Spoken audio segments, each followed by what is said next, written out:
Welcome back, Trailblazers. Before we dive into today's episode, I want to take a moment to talk about a tool that has completely transformed the way I plan and navigate my hikes, AllTrails Plus. As a Trailheads ambassador and the organizer of the Yakima Valley Trekkers, I'm out on the trails a lot. One of my favorite features of AllTrails Plus is the ability to edit and create my own maps. Conditions change, fallen trees, washed out sections, or even a last-minute reroute. And with AllTrails Plus, I can adjust my route on the fly and share it with others so everyone stays informed and safe. AllTrails Plus also gives you offline maps, wrong turn alerts, and 3D trail previews to help you stay on track and make the most of your adventure. And the best part, you can get 30% off an AllTrails Plus membership with my exclusive link in the episode show notes. So whether you're planning your next big trek or just looking for a new trail to explore, AllTrails Plus has you covered. Check it out and let's hit the trail.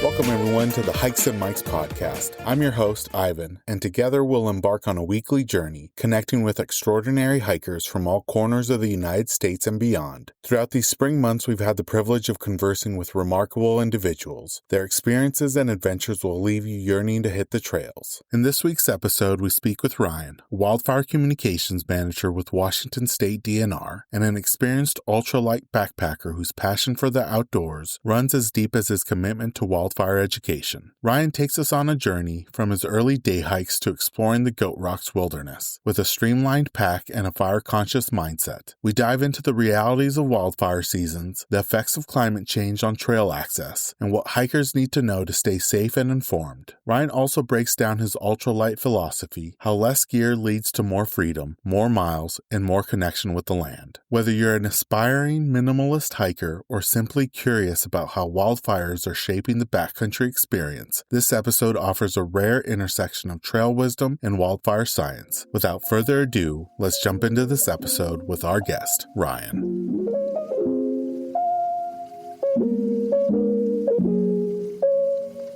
Welcome, everyone, to the latest episode of the Hikes and Mikes podcast. I'm really excited to have this guest with me today. He is a Washington State Department of Natural Resources Wildfire Communications Manager and Public Information Officer, as well as an avid ultralight backpacker. He's going to be sharing about his hiking experiences, as well as some of the responsibilities that he has working for the Washington State Department of Natural Resources. Ryan, thank you so much for joining us on the podcast. We always like to start off by having our guests share a little bit about themselves and how they got started hiking. Well, thanks for having me on the podcast. I got started hiking, as most of us do, as a day hiker. I grew up in Western Washington State and had just started doing some day hikes of a lot of the trails around there. Eventually discovered that they all seem to intersect with this trail called the Pacific Crest Trail. It all kind of evolved from there into backpacking and then ultralight backpacking. Eventually, I threw some bike packing in there. So I got started as a day hiker, then found long distance hiking, and then joined the ultralight backpacking cult and went down that rabbit hole. And you grew up here in the Pacific Northwest. I wanted to ask, what were some of your favorite areas to explore here in the Pacific Northwest? When I first started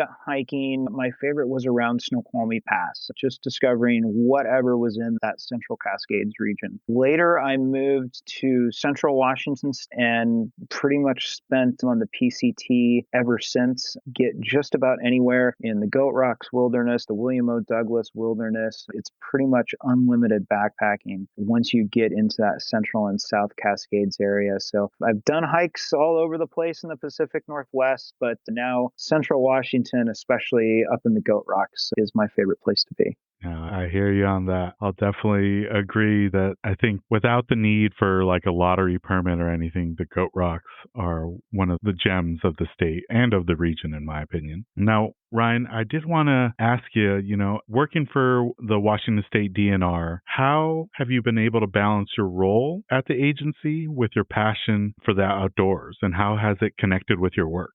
Well, it connects with my work pretty well. I am in an amazing position where a lot of what I do for work in my day job aligns perfectly with all of my outdoor interests. We should all be so lucky. Now, when it comes to wildfire season, it gets a little more difficult because we all like backpacking in the summer, but I have become more of a shoulder season backpacker due to wildfire season. It takes up a lot of my time, starting usually sometime late May, early June, and sometimes running as long as October. This last season, end of September into October, was the last fire that I was assigned to, and we continued the season in Washington State at least clear into October. So it's tough, it's difficult, the work is hard, but it's really fulfilling to know that you're making a difference for the outdoor community, even if you don't get to participate as much as you would like to.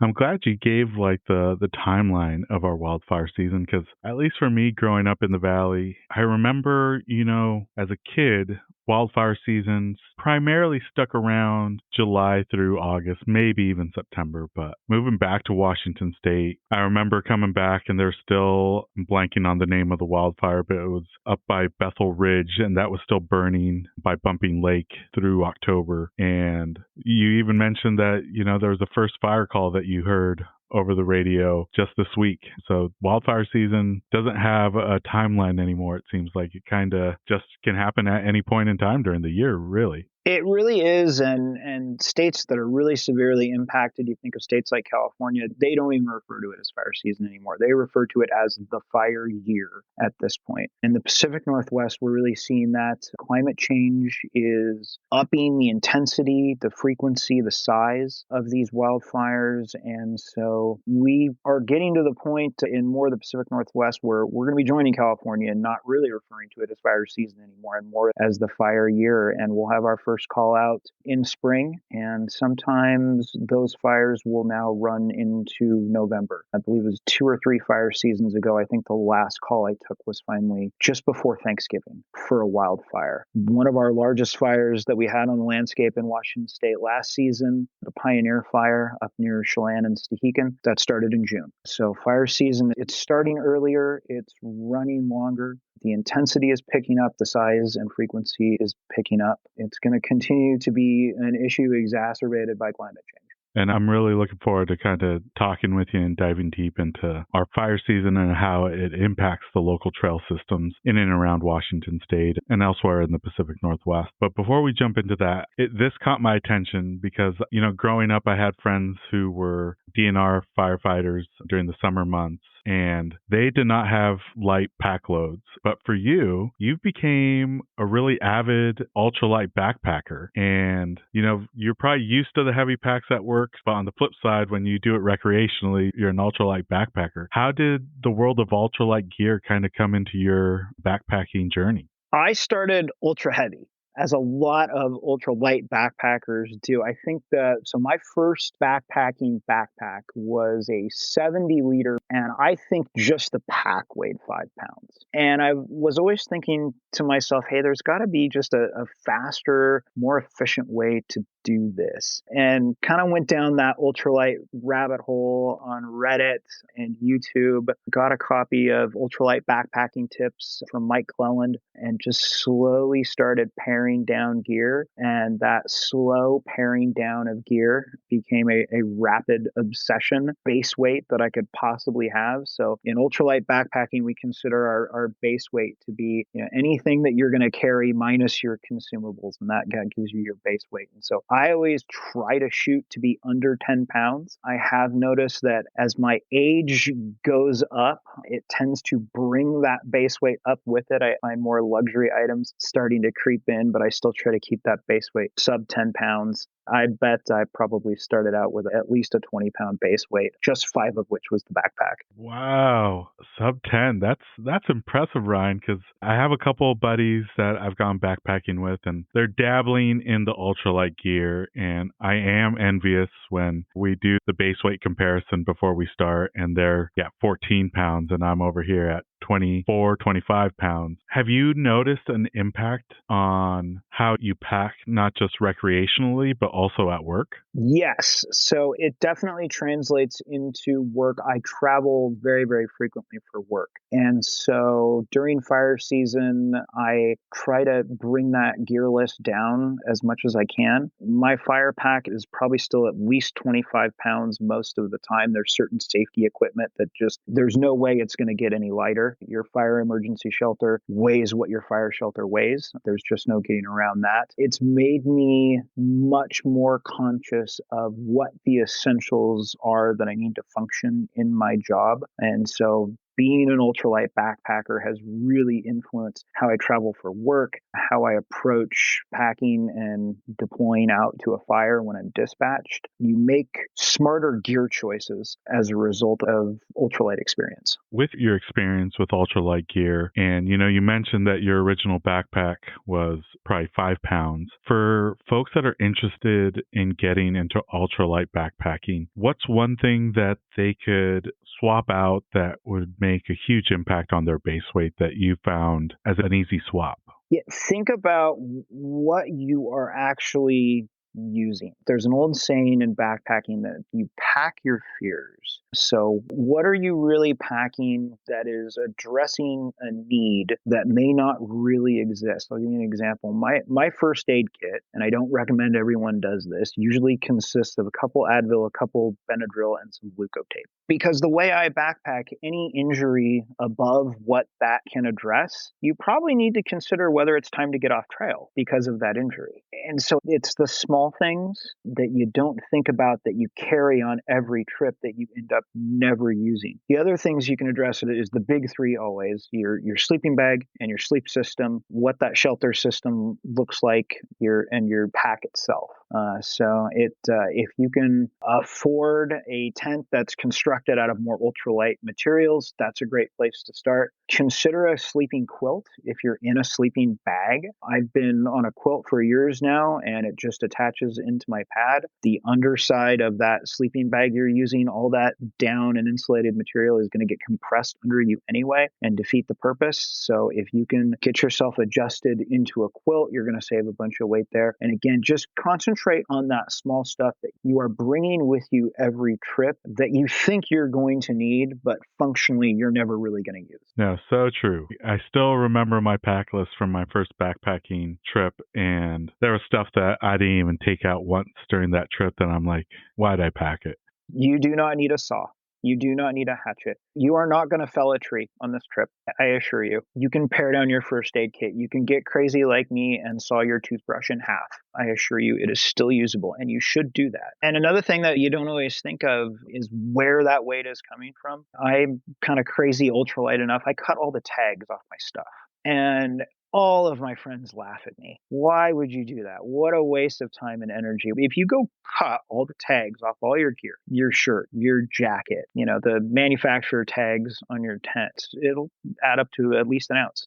Doesn't seem like a lot, but that's one less ounce of weight that you're carrying. And I'm glad you also mentioned the quilt, because that was my first thing that I swapped out to save some weight. Is I went from a down sleeping bag, like one of the mummy style, to a quilt, and I'll never look back. I'm fully converted to a quilt. It's just as comfortable, if not more comfortable, as a sleeping bag. I'm a very active sleeper at night, and so I'm shifting around a lot. And so I actually feel less restricted in the quilt, and I stay just as warm. These next couple of questions, Ryan, we're going to kind of dive deep into the impacts of wildfires, especially here in our local trails and in the backcountry of Washington.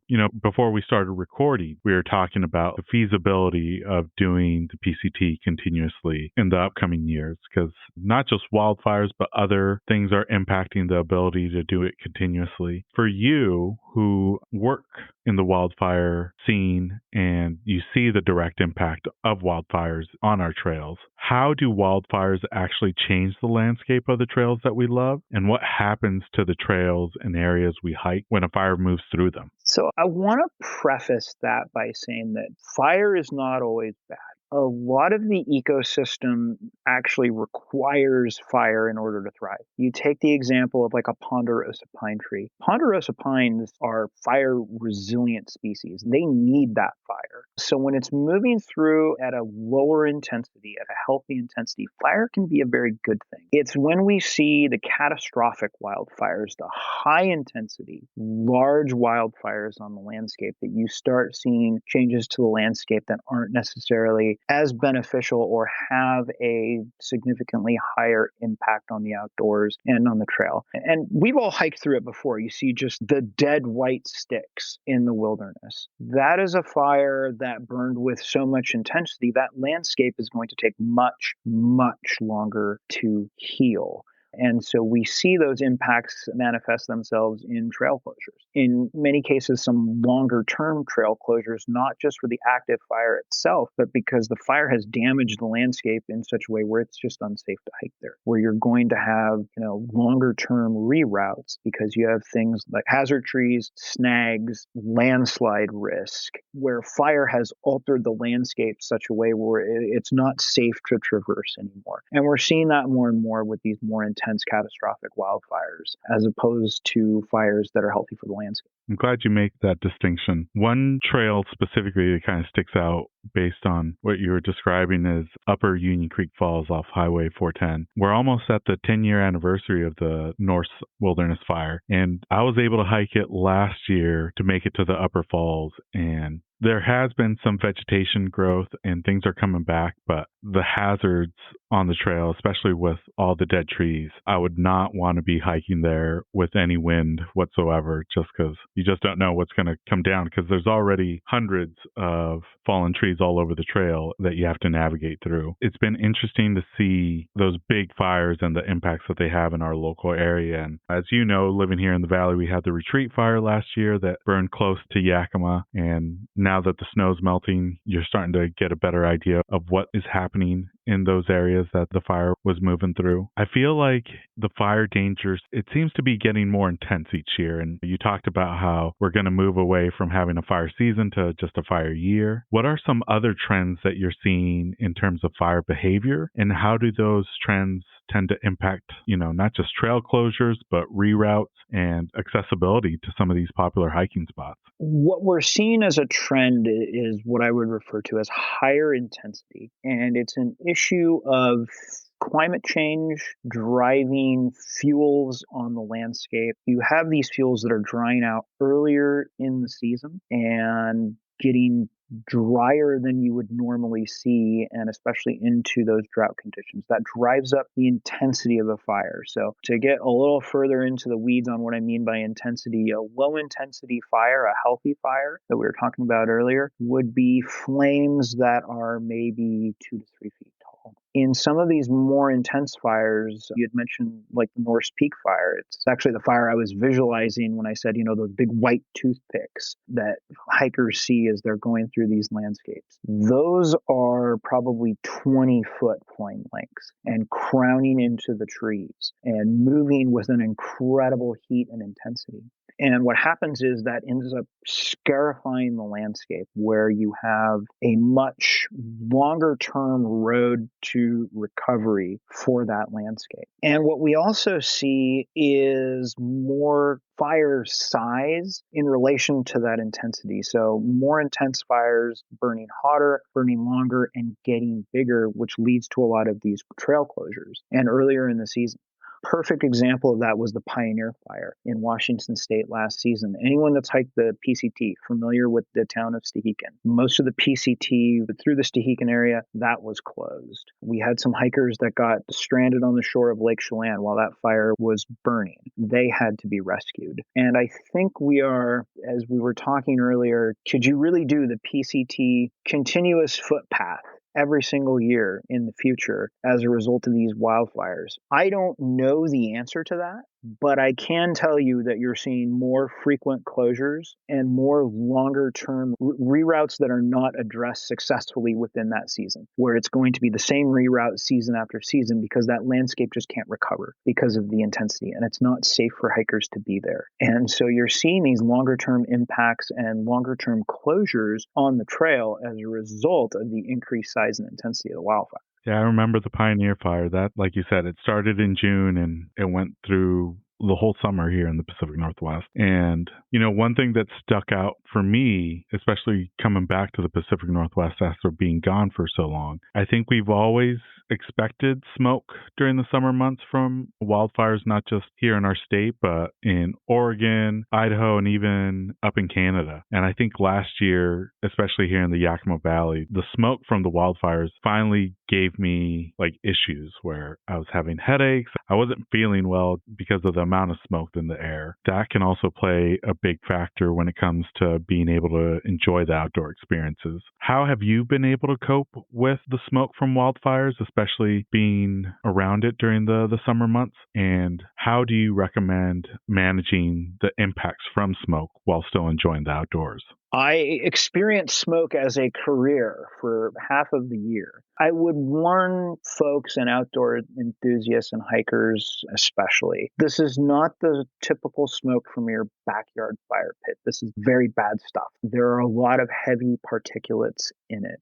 It's very important to take precautions to stay out of it as much as you can. So if you're planning to hike in an area where you're seeing these severe smoke impacts, very seriously reconsider whether you need to hike that day or not, especially if you're on a day hike. If you're on a long distance hike or a through hike, there's not much you can do. You can try to limit your activity through those areas of smoke. As an ultralight enthusiast, I will tell you flat out that an N95 mask does not count as weight. It counts for 0 ounces. Take one with you if you're through hiking. If you're on a long distance hike, you have no ability to get off trail that day, at least get an N95, try to get a bandana, although that's really not going to mitigate a lot of those smoke impacts. It's going to give you somewhat of a false sense of security. But the best thing you can do with the smoke is just not be in it and not be active in it as much as possible. And again, I know that's asking a lot if you're doing a through hike and you aren't in a location where you're able to get off the trail. That said, if you're just doing a day hike and you have an AQI, that air quality rating that's in that unhealthy range, just reschedule your trip. The mountain's not going anywhere. You can hike it when the smoke is gone. And I really can't stress enough just the toxic nature of that smoke and how important it is to stay out of it. Last year was really bad, and I didn't even think about, if folks are on the trail and they're not able to get off, how an N95 mask can come in handy during those sections. And again, the volume of smoke and the way the volume and intensity gets in valleys and gets in those inversion layers over population centers, that's a direct result, again, of that increased size and intensity we're seeing in these wildfires. I know folks are seeing it, that those smoke impacts are coming more to the forefront year after year, because it just seems like it's almost a season within itself now, where you have summer and then fire season and then smoke season, where you have communities, entire cities like Seattle, whose air quality is, worse than some places that we see in, potentially Beijing or heavily industrialized cities. And their air quality is worse because of these wildfire smoke impacts. There was a point a few seasons ago where that was a reality in Seattle, where they had the worst air quality on the planet as a result of wildfire smoke. I remember seeing some of those pictures. It looked apocalyptic in Seattle with that smoke just sitting there in Puget Sound. Now, Ryan, some wildfires are caused naturally by lightning strikes, but seems like a lot of the time they're accidental or, sometimes even on purpose. But I think fire safety is essential, especially in our backcountry areas. What are some tips that you'd give hikers to minimize fire risk when they're out on the trail? So first, I'll give you a real sobering statistic that not most folks are familiar with. Lightning is about 10%. Little over 90% of wildland fires are human caused, either by an accidental cause or a negligent cause, or even a cause our investigation can't determine. It's 90%. We are the cause of the majority of wildland fires. Lightning and natural causes count for roughly 10%. So with that said, it is incumbent upon us, especially as an outdoor community, to exercise as much safety and caution as you can. So fire safety, especially, know before you go. Know what the fire restrictions are. Get a hold of that local land management agency and be well aware of what you can and cannot do in the backcountry and what the fire restrictions are. I can tell you in most of the Pacific Northwest and California, that campfire is going to be banned fairly early in the season. It is unlikely that you will have a campfire in the Pacific Northwest in the summer anytime outside of the shoulder season. It's just becoming too dangerous at this point with what we're seeing and changes on the landscape. So be aware of what those closures are. Give a call to your local land manager. Find out what the restrictions are, and please respect them. I get a lot of hate every time I say this, but I'm going to say it again. The safest campfire is the one that you don't have. And that's just a fact of life moving forward with the way we're seeing fire season. Be really cautious of your stove and how you're choosing to cook. Cat can alcohol stoves are just such a big no-go. They are such a fire hazard, and those are usually banned with the campfire ban. The safest stove you can use is your traditional backpacking stove, those isobutane canister stoves that we're all familiar with. That is the best, safest stove you can use. But there's some regulations and instructions that come with that stove to use it properly. You need to make sure that the area that you're going to ignite it on and cook on is cleared down to bare mineral soil. Make sure all the pine duff is removed, any leaves, any twigs, any sticks. Make sure that that fire is not going to spread. Part of why I recommend those isobutane stoves is it's just a direct flame, and most of them have some pretty intense safety features where it's, the chance that you're going to start a wildland fire is significantly less. Also know what your red flag warnings are. So red flag warnings are those warnings that you'll see the National Weather Service put out that indicate an unusually higher than normal fire danger. That means we have the right amount of dry fuel load. We could potentially have very strong winds or lightning in the area, and that's going to carry any kind of spark or potentially have lightning start fires that are going to initiate. And so be aware of where those red flag warnings are and plan your hike and your backpacking trip accordingly. I always like to make the comparison of like a hurricane warning. Say you had a vacation plan to Florida and there was a hurricane warning in effect. You're probably going to make some modifications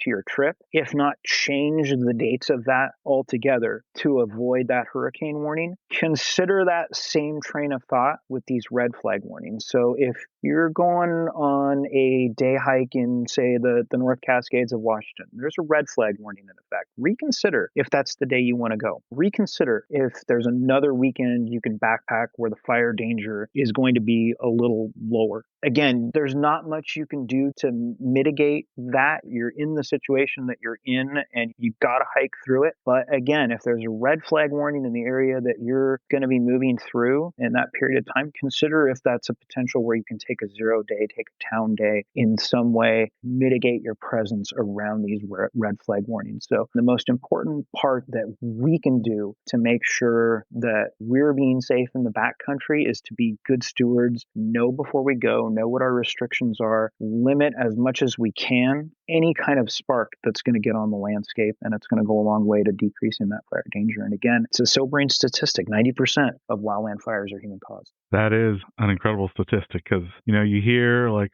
oh, this wildfire started because of a lightning strike potentially, but the fact that it's only 10% and the rest are human caused, that's a lot of wildfires that could be potentially mitigated or eliminated, I guess is another word. And I certainly don't want to minimize lightning starts. They're just as dangerous. What we see with lightning starts is they tend to move in large groups. They come in lightning storms. So you get a lot of starts all at once that you don't necessarily know a precise location to. Whereas, human starts tend to spark more of those catastrophic wildfires simply because they are often some kind of negligence that could have been prevented. So I don't want to minimize those lightning starts. The statistics speak for themselves that it's just not a huge percentage of the wildland fire starts we see. It really is humans that are causing these wildland fires. And the safer we can be, the more we can keep those sparks off the landscape, the better hiking experience that we are all going to have, the better off the landscape is going to be to avoid these catastrophic wildfires where we can.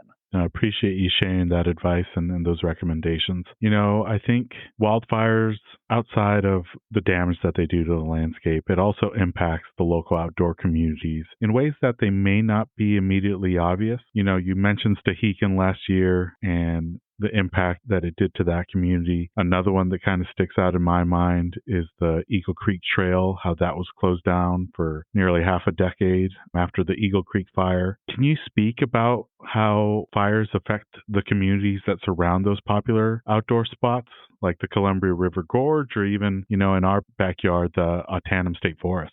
It has a huge impact on these trail communities. Most trail communities end up being fire communities just because of their wilderness, adjacent locations. So, you mentioned the Columbia River Gorge there on the border of Washington and Oregon. You have fires like the Eagle Creek fire or like the Tunnel 5 fire burning near towns like, Trout Lake, Cascade Locks, which is a big PCT trail town. And those towns really see those impacts of those closures and reroutes. If you're not hiking through an area, you're not stopping in that community. You're not doing business there. So it has a huge economic impact. We had already mentioned Stehekin and the Pioneer Fire. For those of us in the trail community that have only ever accessed Stehekin by the PCT, that's only one of two ways to get to Stehekin. The other is by boat. There's no road that goes to Stehekin. So they are really dependent on the outdoor community for their high season as their economic driver. And that fire closure took them offline for peak season. Same thing, you see with, you would mention the Eagle Creek Fire and Cascade Locks. Those communities down in there in the gorge, they essentially have this huge economic impact of the outdoor community that's taken away. The Washington State Forest, as the 2010 Discovery Fire, you can still see evidence of it up on top of Darlin Mountain. And that is a huge motorized use recreational community where you have that motorized community. They're spending dollars on gas, they are spending dollars on food, and that has a huge economic impact to these outdoor communities. As these fires get bigger and more intense, you see these more frequent closures, these more frequent reroutes, and it's a real economic impact to these trail towns. So I guess ultimately I'm going to make an advertising pitch. Go spend money in these trail towns. Please go spend a weekend in Cascade Locks if you can and help alleviate some of these impacts they're seeing from fire season. One of my favorite places to be in the Cascades is up and around Mount Adams. And we had the Williams Mine Fire last season. Huge closure of the PCT, huge closure of the Gifford-Pinchot National Forest, huge closure of all those adjacent trails. But you also around there have communities like Trout Lake, like Carson, Washington, that are now having what would be a thriving recreational and hiking community coming in for the summer that aren't going to be there because of this fire closure. And so the economics of wildfire, when you talk about these rural communities and these wilderness communities, it really can't be understated how significant that economic impact is. No, I'm glad you mentioned that. And yeah, if folks get a chance, please visit those communities impacted by wildfires, not just the year of, but the following years, because it's going to be a long recovery for them financially as well as for the area. Ryan, one thing that I started doing in the last couple of years is carrying a satellite communicator. And I have a buddy who I let him know where I'm going. And then also he's an avid weather hobbyist, I call him. And just to give me a heads up if anything pops up weather-wise, as well as if anything pops up as far as like wildfires that spark up while I'm out in the backcountry. What recommendations or tools would you recommend for hikers and backpackers to use in order to keep up to date with fire conditions, but possible closures?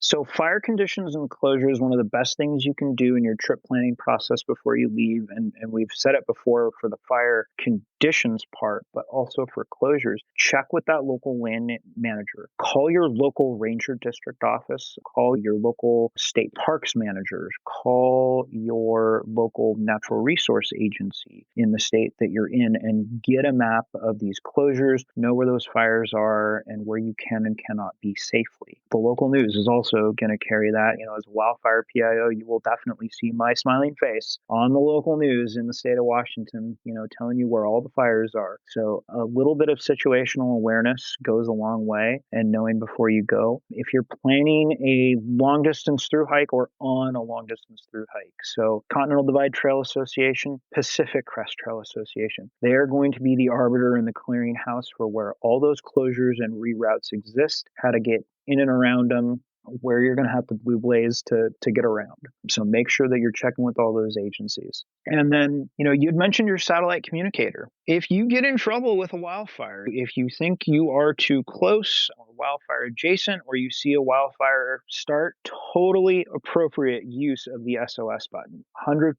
We want to make sure that you're being as safe as possible. And as land managers, use that SOS button. That's what it's there for. And I'll give you a couple of examples. Back to the Pioneer Fire last season, I mentioned, we had a group of hikers that had to be taken off the shore of Lake Chelan there. Because of the Pioneer Fire, we needed to fully evacuate them. They were not just in the vicinity of the fire, they were nearly cut off by the fire's footprint where they were hiking. There is no trail actually back to civilization from where they were, and they had to be boated out. Another example a few years ago, again in Washington State, was the Bolt Creek Fire. Some of the video footage that a group of hikers took that were nearly entrapped by that fire are more intense than the video that I get paid professionally to go take as a wildfire public information officer. They were extremely close to that fire. And again, we talk about satellite messaging, totally appropriate use of the SOS button in that case. Or if you have the ability, get off, know what your evacuation route is and get off trail, report that fire immediately. Totally appropriate use of calling 911. Get off trail, call 911. Give them a GPS location. They will get it to fire dispatch. Know where those exit routes are, and if you actually encounter wildfire while you are on the trail, fire up that SOS button, get off trail and get it reported. Know what your exits are. And again, always a totally appropriate use of the SOS button. I cannot emphasize that enough. Wildfire is not something that if you see one, say something right away, get off trail, hit that SOS button. And I'm glad you mentioned that video. I forgot the people that posted it, but of the Bolt Creek Fire where they were just consumed and they were completely surrounded by the fire. And it's definitely, one of those sweaty palm moments just watching it, because that could happen to anybody out on the trail. That fire just moved so dang quick, and it came upon them before they knew it. And I'm glad they were able to make it out, but I think a lot of people are sometimes not sure on when to hit the SOS button, but like you said, it's an appropriate use when you catch yourself in a wildfire situation. And I would mention too, those wildfire closures are there for your safety and the safety of our firefighters. So you don't know on a closure where that actual fire front might be. It might be 500 feet in front of the closure. It might be 50 feet in front of the closure. It might be, a mile in front of that closure. You don't know where it is, but also our firefighters are likely in some of those scenarios using that trail system, especially in the case of a wilderness fire, to get in and out to fight those fires. And that's been the case in multiple fires in Washington, Oregon, and California. A lot of the times those PCT closures are not just for public safety, they're for firefighter safety too, because those hand crews might be using the PCT, and in fact, in many cases have done this in the past, have used the PCT or the trail system to gain access to areas of those fires where they need to work. So you staying clear of those closures is not just for your safety as a hiker or backpacker, it's for the safety of the firefighters that are utilizing the area to do work of that closure. I know we could talk about fire safety and wildfires probably for the whole episode, but we always like to do a segment on the podcast where we do a deep dive into our guest's Instagram feed and then ask them about a particular post or reel. And the one that caught my attention, because I think I've seen, I don't know if it was the same tree, but a very similar situation where you came across this stunning photo of a singular larch amongst some other evergreens. Is fall one of your favorite seasons to hike in? And do you have a memorable larch experience here in Washington State? So as a result of fire season, I am a shoulder season kind of hiker. I try to get out a few times during the summer and do larger backpacking trips around the time I'm assigned to fire and on call. So by default, I end up doing a lot of backpacking in that shoulder season. That photo of a larch was in the Autanum State Forest near Yakima, Washington. And I was actually out doing work. I was headed up to a location called the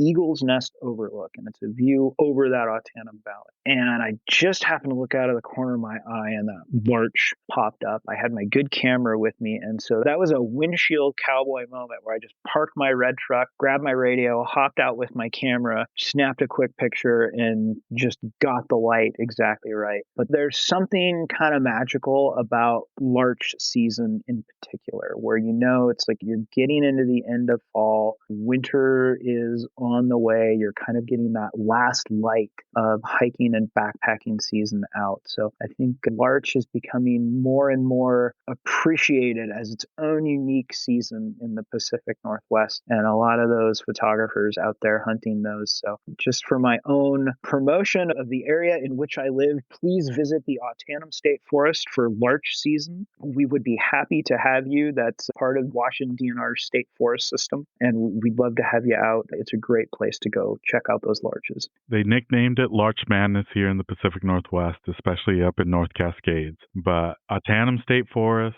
Highway 12 up towards White Pass, Chinook Pass, Highway 410. We don't have the alpine larches, but we have the western larches, and they're just as beautiful. And you get to enjoy them without the crowds, especially at the Autanum State Forest. You might see another group of backpackers or hikers maybe once on the entire trail, but besides that, you tend to have the trails to yourselves up there. Now, these last couple questions are regular questions we like to ask everybody on the podcast. The first one is, when it comes to hiking and backpacking, is there a regular routine that you like to do, whether it's at the end of the day or end of the hike? For some of us, it's packing a favorite snack or meal. For others, it's a favorite drink or a moment of zen. And then for a lot of us, it's looking forward to that guilty pleasure meal afterwards. Is there a regular customer routine that you like to do when you reach your destination or when you make it back out? So it's one of two things. One's pretty standard, and that's ice cream. Especially if you're getting off a really big backpacking trip, I will down a significant amount of cookies and cream ice cream. The other one is very location specific. If I've been anywhere near the Goat Rocks and I'm driving through the town of Packwood in Washington State, I have to stop and get the Sasquatch burger at Cliff Droppers in Packwood, Washington. This is arcane, deep knowledge for us Central Washington folks. If you are ever in Packwood, Washington, go to Cliff Droppers, get a Sasquatch burger. You will not regret it. And that's kind of my tradition. If I'm anywhere near Packwood, I'll get that burger. Otherwise, it's just vast quantities of cookies and cream ice cream. And then, of course, when you get home, there's nothing better than that first hot shower after a multi-day backpacking trip, just to get the hiker stench off you. That's funny. You're the second person this week that has recommended Cliff Droppers and their burgers. It's definitely going to be a place I stop at this summer when I'm going over the Cascades. This next question, Ryan, comes to your pack list, and I'm really interested in hearing what your response is to this question. Is there a luxury item that you tend to pack that falls outside of the essentials? Yes, and I started packing it last year, and it is the most fabulous little device. It does not impact weight. It's a tiny little fan. It's less than the size of about a business card and you attach it onto the inflation nozzle of your sleeping pad. It takes a couple minutes, but it'll fully inflate your sleeping pad. It just plugs into your power brick with a USB-C cord and just does its thing. It doesn't sound like a lot, but let's say you put in, a 20-mile day. Really, the last thing you want to do, at least my least favorite thing to do, is sit there and just blow up your pad constantly. And, there's potentially get mold in there. So I added this little ridiculous credit card size pad inflator, and don't underestimate it. It's life-changing. Go get one. I'm going to have to look into that because I have the tiny pump, but it's a little bit bulky to inflate my pad. But I'll have to check the one that you're talking about and give it a try this year. We're still at the start of 2025. We're recording this on the first day of spring. Do you have any hiking or travel goals for the remainder of the year? So for the remainder of this year, fire season, job duties dependent, I would really enjoy doing the Timberline Trail again. It's a circumnavigation of Mount Hood. The times I have done it, it's just a fabulous trail. It's kind of every microbiome that you would want to experience hiking in one 38-mile backpacking trip. It's got some really challenging water crossings to it. The views are absolutely incredible, and it has the best feature of any trail.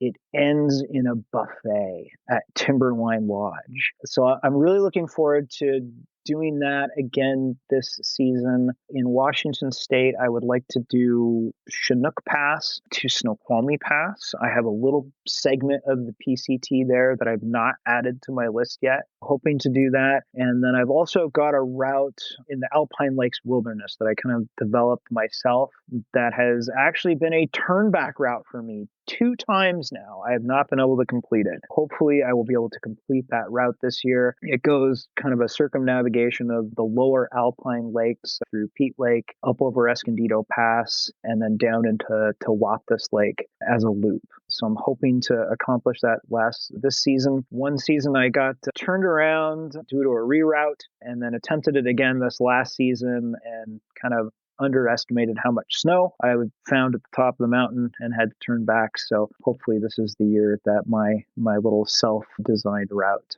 gets done. Love that. Looking forward to it. And I got to ask, Ryan, because I've heard of the Timberline Trail, the one that circumvents the mountain. How many miles is that? I think it's 38 total miles. You can do it kind of as a choose your own adventure. I know a lot of groups do it in, probably 3 days, and nights you can do it in 4. There's ways to push it out to 5. I usually do it as kind of a 3-night trip, and I can't recommend it enough. It's a great trip. Looking forward to seeing you share those experiences with us on Instagram later this year. We always like to close off the episode, Ryan, with a segment called This or That, and it's all hiking related. I'm going to give you 10 hiking topics, and you choose which one you prefer out of the 2. You're more than welcome to say neither, both, or that you can't decide. But the first one is, do you prefer packing a trail lunch or just snacks?